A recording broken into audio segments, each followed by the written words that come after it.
শান্তি দেববর্মা আর আমাদের সঙ্গে আছেন আরো আমাদের কাঞ্চনপুর ত্রিপুরামাথা ব্লক কমিটির ভাইস প্রেসিডেন্ট প্রিয় কুমার চাকমা এবং আমাদের এখানে ওয়াইটিএফ রাও আছেন। তো সবাইকে নমস্কার। তো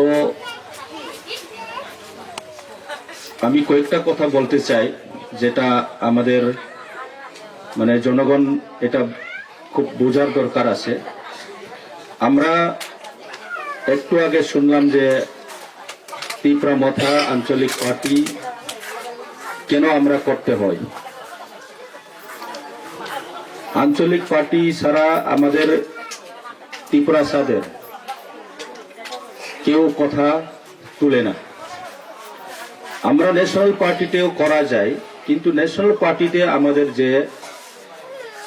যেটা প্রয়োজন সেটা আমাদের এটা কোনোদিনই এটা বয়স উঠায় না, কথা তুলে না। যেমন আমাদের ল্যান্ড রাইটস, পলিটিক্যাল রাইটস এবং আমাদের কাস্টমারি ল, আমাদের সবচেয়ে ইম্পর্টেন্ট মানে গুরুত্ব বিষয়টা এইগুলা। আমরা জায়গা ছাড়া আমরা কিছু করতে পারতো না। আপনারা বসবাস করতে গেলে আপনার নিজস্ব জায়গা থাকতে হবে। আপনারা বাগান করতে গেলেও আপনাদের নিজস্ব নামে জায়গা থাকতে হবে। তো এটার কারণে জায়গা খুব মূল্যবান। তো আপনারা সবাই এখানে আমরা ম্যাক্সিমাম যে ত্রিপুরা সারা ইন্ডিজিনাস লোক ট্রাইবেলরা জঙ্গলে থাকে, যেখানে ফরেস্ট ল্যান্ড, এখানে কোনো আপনাদের নিজস্ব কোনো পাত্তা নেই, কাগজ নাই, রেজিস্ট্রি মানে এলটি নাই। তো আপনাদের ভবিষ্যৎটা এটার কারণে অন্ধকার, যে যদি সরকার চাইলে আপনাদের জমিনটা আবার ছিনিয়ে নিতে পারবে। আপনারা এইখানে কোনো অধিকার নাই।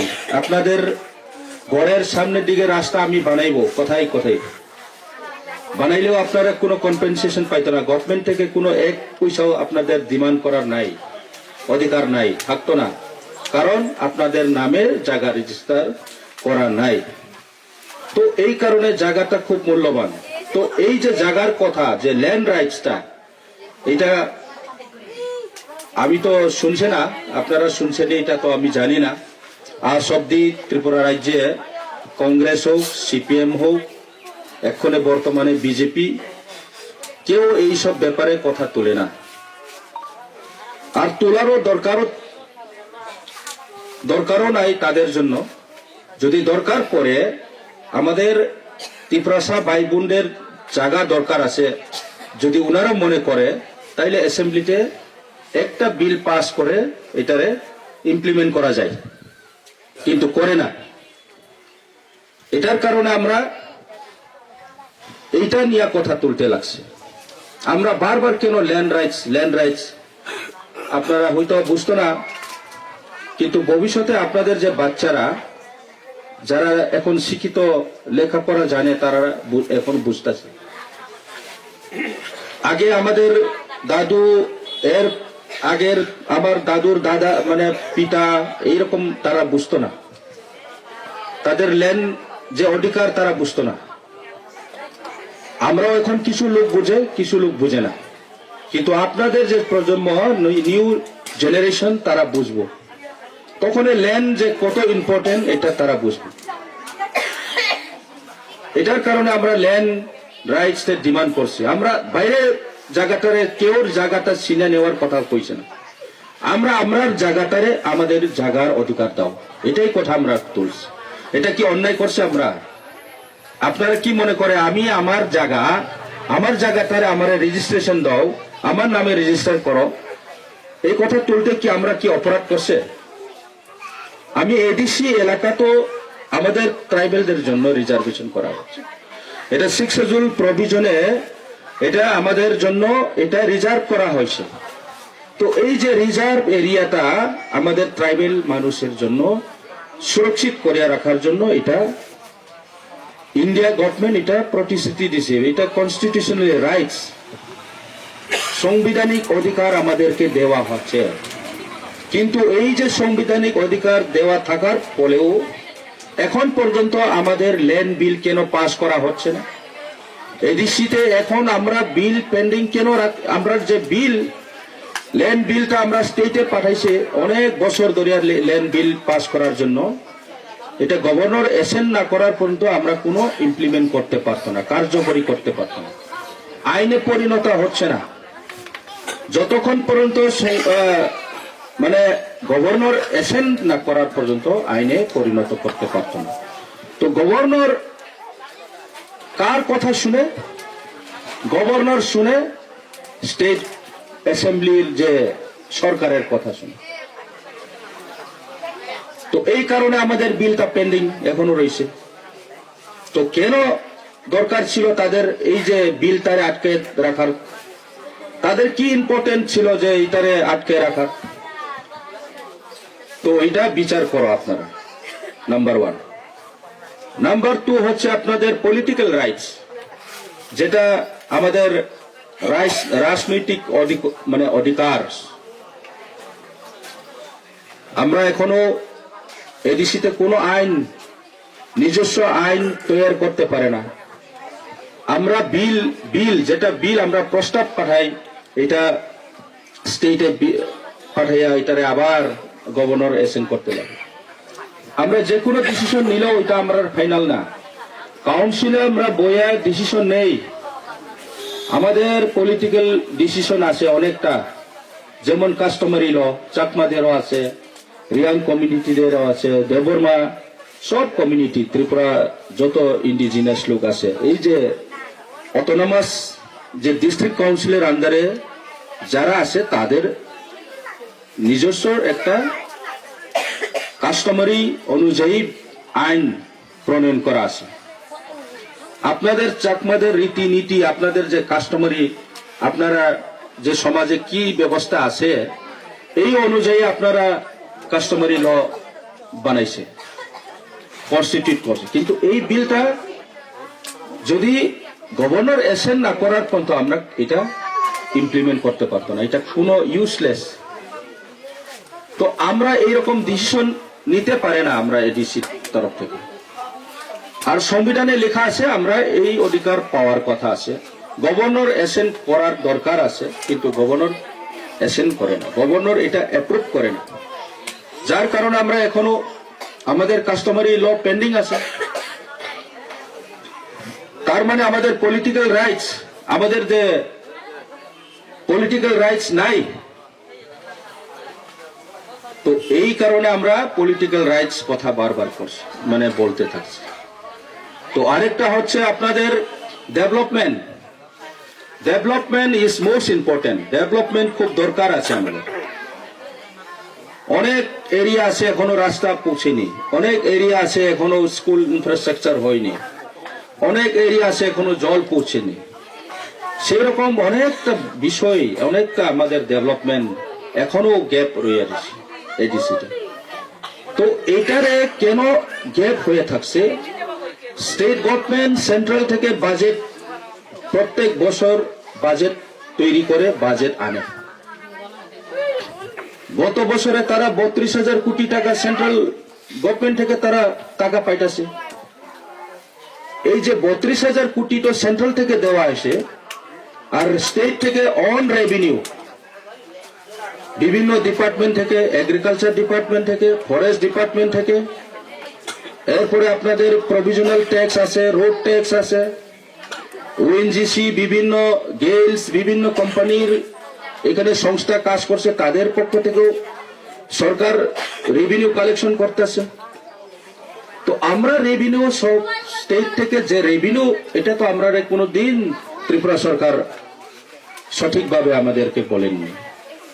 কত টাকা স্টেট রেভিনিউ কালেকশন হচ্ছে এই বছরে আমাদের কোনো দিন জানায়নি তারা।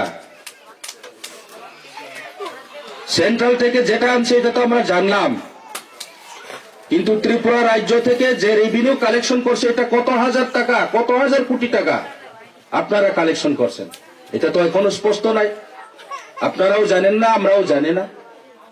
অথচ আমরার মতো ব্যক্তি, আমরা একজন ইলেক্টেড মেম্বার, কাউন্সিলের আমরা একজন ইলেক্টেড মেম্বার হয়েও আমরাও জানি না। কারণটা কি?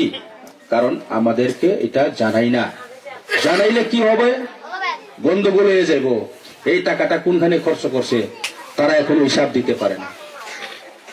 কোন সময় বলে এডিসি কে 6,500 কোটি টাকা দিছে, কোন সময় বলে 800 কোটি টাকা দিছে। কোন ঠিক নাই। আমাদের বর্তমানের যে চিফ মিনিস্টারের স্টেটমেন্টও আমরা শুনছি। উনি একবার বলেছেন এডিসি রে 800 কোটি টাকা দিয়েছে। তো 32,000 কোটি টাকা সেন্ট্রাল থেকে আপনারা নিয়ে এসেছেন, এখানে পায়ে থাকছেন, তো মাত্র 800 কোটি টাকা কেন? 1,000 কোটিও আমরা পাওয়ার অধিকার নাই?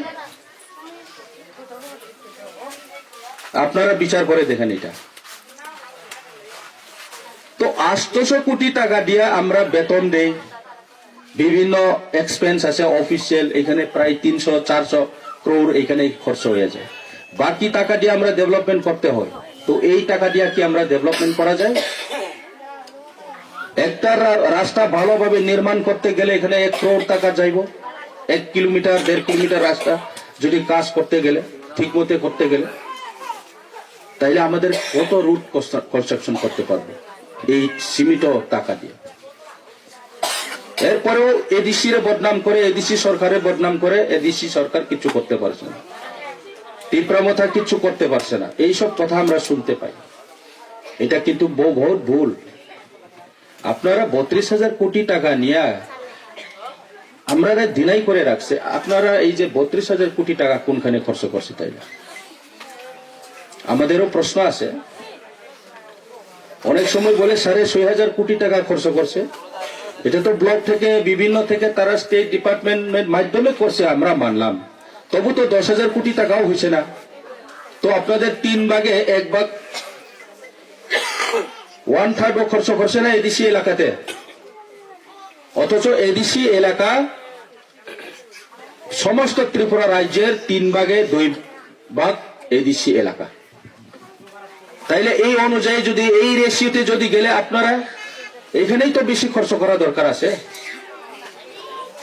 আমি স্টেটের যে রেভিনিউ তো বাদ দিয়ে দিলাম, কিন্তু আপনারা যে সেন্ট্রাল থেকে টাকাটা নিয়ে এসেছেন, এই টাকাটা আপনারা কেন 10,000 কোটি টাকাও খরচ করতে পারছেন না এডিসি এলাকাতে?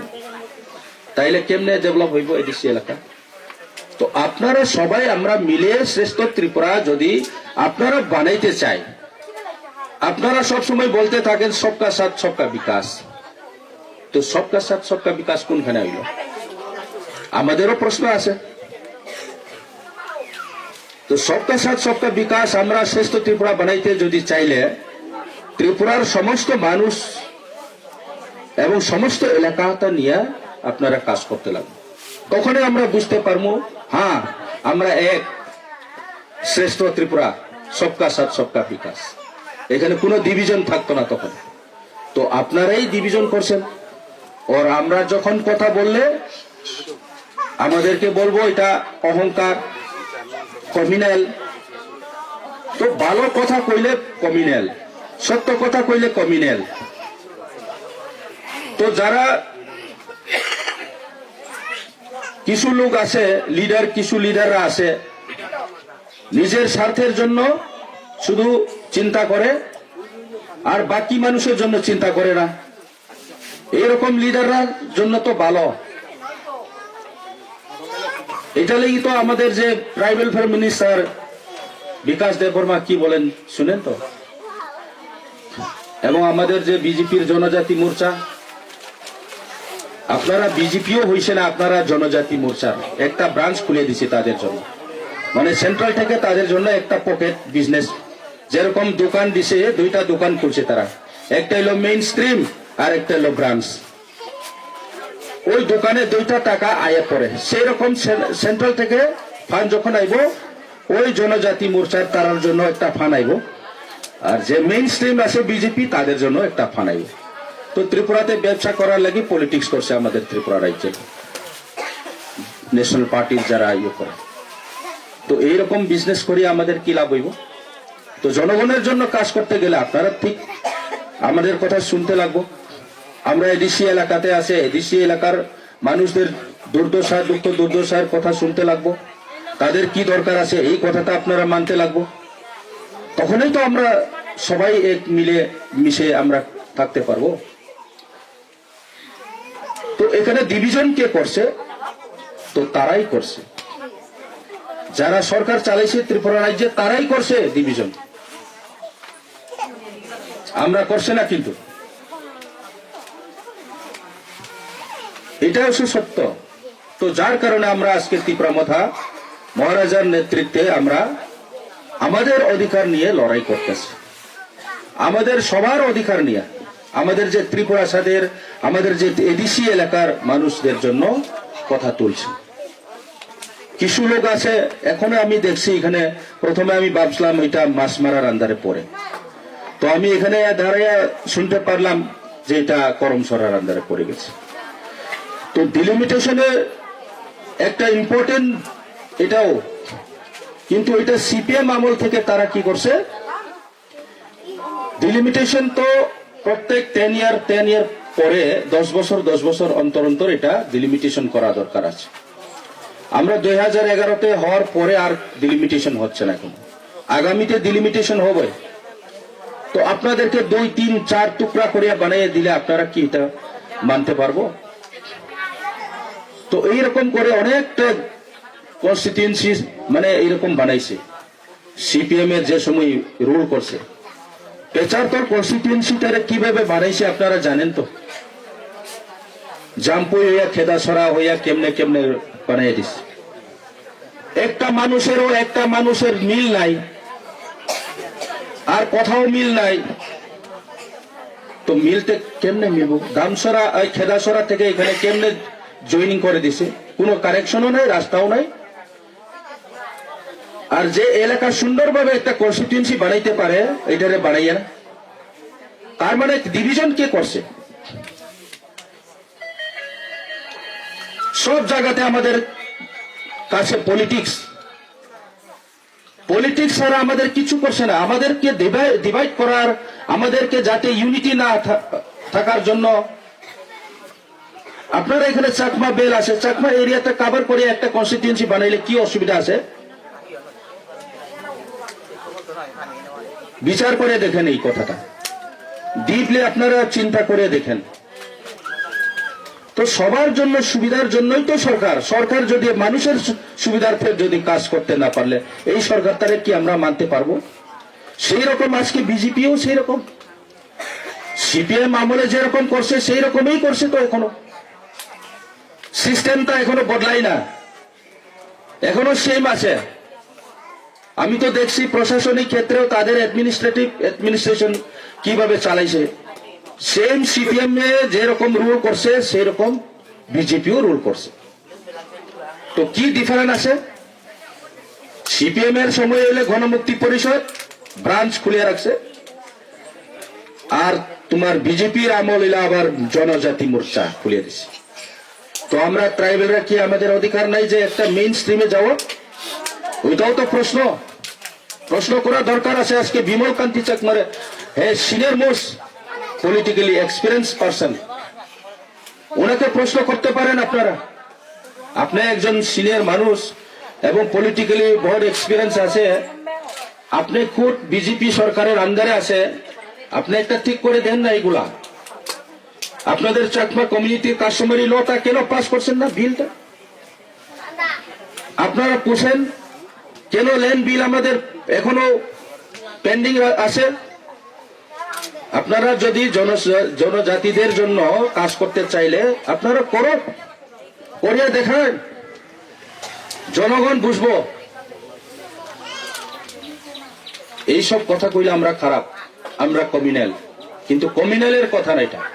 আমি যেটা বলছি এটা সত্যিই কথা বলছি। আমরা চ্যালেঞ্জ করে কইতে পারবো। আপনারা যদি ভালো মন থাকে, সবকা সাথ সবকা বিকাশের যদি মন্ত্র পড়িয়া থাকে, তাইলে সব জায়গাতে ইকুয়াল মেনটেন করো, ইকুয়াল ডেভেলপমেন্ট করো। তো সবাইকে সুযোগ দেন, কেন আমাদেরকে বঞ্চিত করে রাখছে? এটা তো প্রভিজনে আছে, 6 শিডিউল তো একটা সংবিধানের একটা অঙ্গ আছে, এটা তো কনস্টিটিউট বডি, এটা সাধারণ না। এটা আইনে পরিণত হয়ে এটা একটা কনস্টিটিউট বডি। তো 6 শিডিউল এরিয়াতে কি করা দরকার আছে, কি প্রভিশনে আছে, সংবিধানে কি লেখা আছে, এইগুলো আমাদেরকে দাও। কেন বঞ্চিত করছে আজ অব্দি 45 ইয়ার্স? এডিসি গঠন হচ্ছে কবে থেকে? 82 থেকে শুরু করে এখন পর্যন্ত আমরা এডিসিতে সেই অবস্থাতে আছে। তো সিপিএম জামানা হেরাও করছে না, স্টেটেও এডিসিতেও সিপিএম সরকার আছে, ওই সময় আমাদের জন্য কি করছে? এটা সব পঙ্গু করে রাখছে। তো সেই রকম এখন বিজেপি সরকারও 7 বছর চলছে, আইপিএফটি বিজেপি, এখন তো আমরা এলাইন পার্টনার, ঠিক আছে, কিন্তু আমাদের কথাও শুনে না। তো আমরা এলাইন পার্টনার হইলেও তো আমার কথা তো শুনতে লাগবো না? তোমার আমার যদি বন্ধুত্ব রাখতে গেলে কথা শুনতে লাগে, কথা না শুনলে আমরা কি বন্ধু করে কি লাভ আছে তোমার সঙ্গে? তো এটা লাগে আপনারা বুঝতে চাও, আমি যেটা বলছি এটা সত্য। আমাদের যে সংবিধানে লেখা আছে, 6 শিডিউল প্রভিশনে যে লেখা আছে, এইটুকু আমাদের দাও। আমরা এর বেশি না দিলেও এতটুকু দিয়ে দেখো না। পরবর্তী স্টেপ আমরা কি করব কি করতো না, এটা আমাদের ডিসিশন। আজকে আমাদের ভাষা কি, আমরা লিপি ভাষা, আপনাদের তো চাকমা লিপি আছে, আপনাদের তো স্ক্রিপ্ট আছে, আপনারা বাঁচিয়ে গেছেন। এবং যারা কবর বলছেন তারা চাইতেছে, আমরা তো বাইবেল কিছু ধর্মের দিকে আমি বুঝাইতে চাই, যারা খ্রিস্টান আছে তারা রোমান স্ক্রিপ্ট দিয়ে অলরেডি বাইবেল ট্রান্সলেট করছে। তো তাদেরকে আবার আমরা যদি কনভার্ট করতে চাই, এটা দেবনাগরীতে লিখতে হবে, কইলে কি এটা হবে? তো আমাদের ভাষা কি 2 টুকরা করে রাখবো আমরা? তো কি বেজাল আছে এখানে, কি সমস্যা আছে আমাদের যে রোমান স্ক্রিপ্টে আমরা লিখতে গেলে কি অসুবিধা আছে আপনার? তো এইটুকু পর্যন্ত আপনাদেরকে কনসিডার করা যায় না, তাইলে আপনারা কি সরকার করলেন? আপনাদের মনে কি আঘাত হয়েছে এখানে যে রোমান স্ক্রিপ্ট করলে কি অসুবিধা আছে? এখানে এক পয়সাও ক্ষতি লাগতো না আপনাদের। রোমান স্ক্রিপ্ট করলেও তো সরকার এই স্বীকৃতি দিলে প্রিন্ট করতে লাগবে, অথচ এই রোমান স্ক্রিপ্টে আরো প্রিন্ট করার সুবিধা থাকবে। আর হিন্দিতে যদি আপনাদের দেবনাগরীতে যদি করি, প্রিন্টিং মেশিনও এটা গলত হয়ে পড়ব। কারণ প্রিন্টিং মেশিন এটা তো আমরা বানাইছি না, এটা তো ব্রিটিশ মানুষ বানাইছে না। আপনাদের এখানে কম্পিউটার আছে, এখানে এআই এটা কি আমরা ইন্ডিয়ান মানুষ এটা করতে পারছে না এখনো? তারা ইন্ডিয়ান মানুষ যদি করিয়া থাকলেও ওই রোমান স্ক্রিপ্ট দিয়েই তো তারাও তো করিয়া থাকছে। তো শুধু ত্রিপুরাতে কেন এইটা বঞ্চিত? তাইলে আপনি মেঘালয়, যেখানে ইংলিশ এখনো সব জায়গাতে, মেঘালয়, মিজোরাম, এইসব এরিয়াটা বন্ধ করো। ভারত সরকার ঠিক আছে, তারা যদি এটারে মানতে পারে না, এটা ব্রিটিশের ভাষা, এটা আমাদেরকে এক সময় শাসন করে গেছে, তাইলে এটা বন্ধ করো। English medium totally shut down করো। আপনাদের টাউন এরিয়া থেকে শুরু করে পুরো ক্লোজ করে দাও। আর অফিসিয়াল ল্যাঙ্গুয়েজ আপনারা কেন অ্যাকসেপ্ট করলাম? তাইলে আপনারা অফিসিয়াল ল্যাঙ্গুয়েজ ক্লোজ করো, তখন আমরা বুঝতে পারবো হ্যাঁ আমরা বাধ্য হলাম, বা যে কোনো ভাবে আমরা ওইটা করতে লাগবো। তো কি পলিটিক্স করছে এখানে? এটা কি ভালো? তার মানে আমরা কি কথা না বলিয়া চুপচাপ থাকতে পারবো এরকম? তো এই কারণে আমরা আমাদের অধিকার নিয়ে আমরা কথা তুলছি, কথা বলছি। আর একমাত্র ত্রিপুরা মাথা এখন স্ট্রংলি এটা ডিমান্ড করে থাকছে। বাকি আঞ্চলিক পার্টি এখন নাই। আইপিএফটি এক সময় সেপারেট স্টেট ডিমান্ড করিয়া এরপরে বিজেপি সঙ্গে অ্যালায়েন্স করার পরে শুক্লাচরণ কি বলছেন জানেন তো অ্যাসেম্বলিতে? ওই বলে সিপিএম রে হারানোর জন্য আমরা ত্রিপুরা ল্যান্ড ডিমান্ড করছি। এটা কি কথা হইল? এটা কি কথা হইল?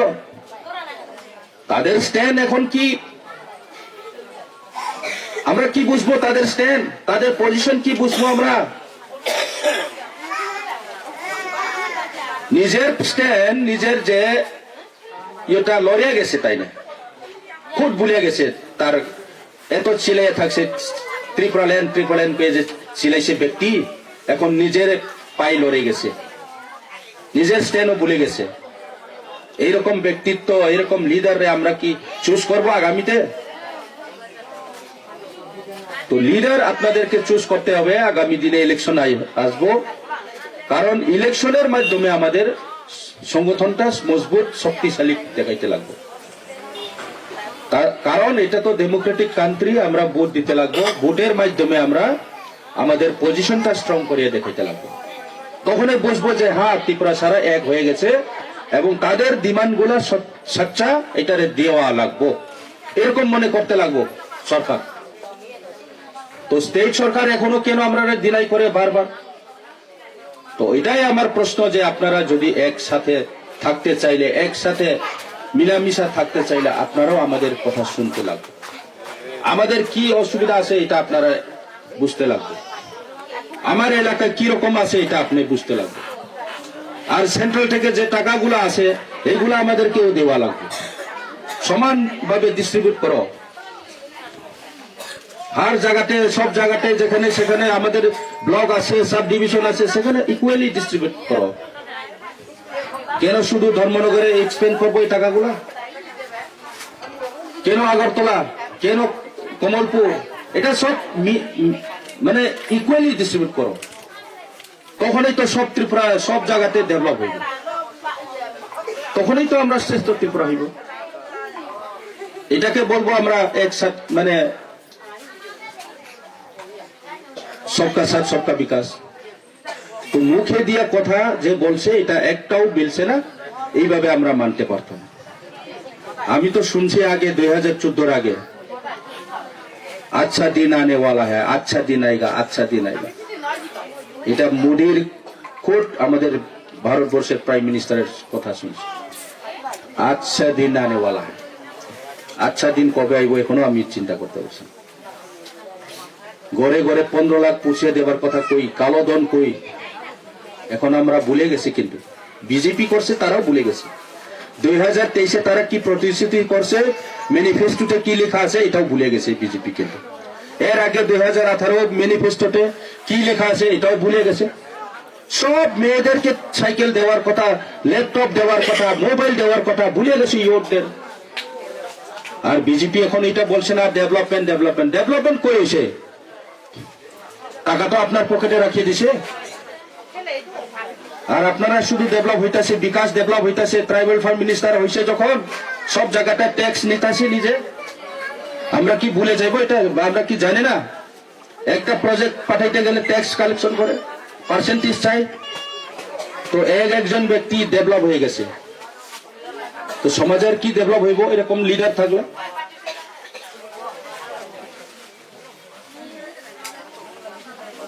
আর আপনাদের এখানে যে বিমল কান্তি চাকমা, উনি সিনিয়র মোস্ট, আমি রেসপেক্ট করি ওনাকে পার্সোনালি, তবে ওনারও কথা খুব সুন্দর সুন্দর কথা বলে, তো কিন্তু কাজে কতটুকু করে এটা আমি জানি না, আমি তো দেখছি না। উনি তো খুব সিনিয়র মানুষ, পার্টিতেও উনি খুব রেসপেক্টফুল পার্সন, তো ওনার কথা তো সুন্দর কথা, চিফ মিনিস্টার। তো আপনাদের চাকমাদের যে কাস্টমারি ল এখনো পেন্ডিং আছে, এটা পাস করাও, সেটাই তো ইম্পর্টেন্ট জিনিস। শুধু কথা দিয়ে আমাদেরকে, ডেভেলপমেন্টের কথা দিয়ে আমাদেরকে, মানে মনে মনে আমরা ভাবছি ডেভেলপমেন্ট হচ্ছে। ডেভেলপমেন্ট তো হইবই, সবসময় পিছিয়ে থাকলে কেমন হইব? ডেভেলপমেন্ট তো হওয়ারও কথা, কারণ আপনারা ট্যাক্স নিছেন আমাদের কাছে। 18% জিএসটি কোনখান থেকে এত টাকা কই গেছে? তাই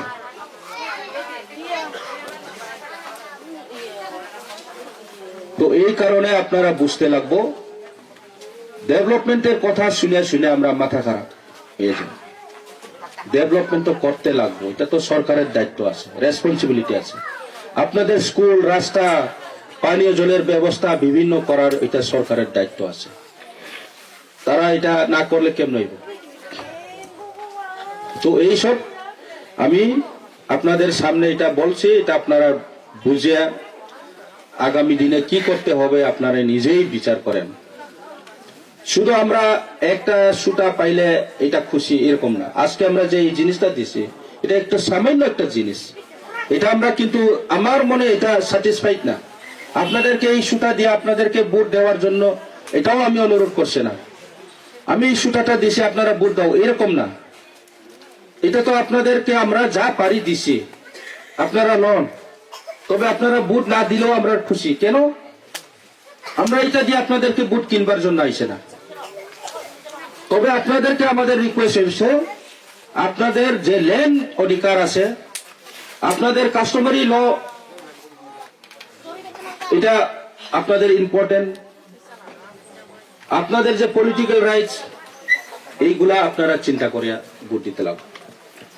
এটাই আমার রিকোয়েস্ট। এটা তো সামান্য জিনিস, এটা পার্মানেন্ট জিনিস না। আর যেটা আমরা বলছি এটা হলো পার্মানেন্ট জিনিস, সেইটা আপনাদের খুব ইম্পর্টেন্ট থাকবো। আপনাদের জেনারেশন টু জেনারেশন এটা থাকবো। আমি এটাই নিয়ে আপনাদেরকে রিকোয়েস্ট করছি। এই কথাটা একমাত্র আমরা তুলছি এখন, এবং এটা নিয়ে আমরা মহারাজার নেতৃত্বে আমরা আগামী দিনেও এটা নিয়ে আমরা লড়াই করে থাকবো। এটা লেগে আমরা পুরা ওয়ান নর্থ ইস্ট, এখন নর্থ ইস্টার্ন বিভিন্ন স্টেট রিপ্রেজেন্ট আছে আমাদের, তাদের পক্ষ থেকেও আমরা সহযোগিতা চাইছি যে আমাদের সমস্যাটা এটা পার্লামেন্টে গিয়ে এটার কথা তুলো, যাতে আমাদের সমস্যাগুলা সমাধান হয়, সেটা রিকোয়েস্ট করছি আমরা। তো এই কারণে আমরা সমস্ত নর্থ ইস্ট এক হওয়ার কথা নিয়ে এখন মহারাজা এটা স্টেপ নিচ্ছে। কারণ আমাদের একলা কথা শুনতেছে না, তার ত্রিপুরা রাজ্যের ত্রিপুরা মানুষের কাছে কথা শুনতেছে না।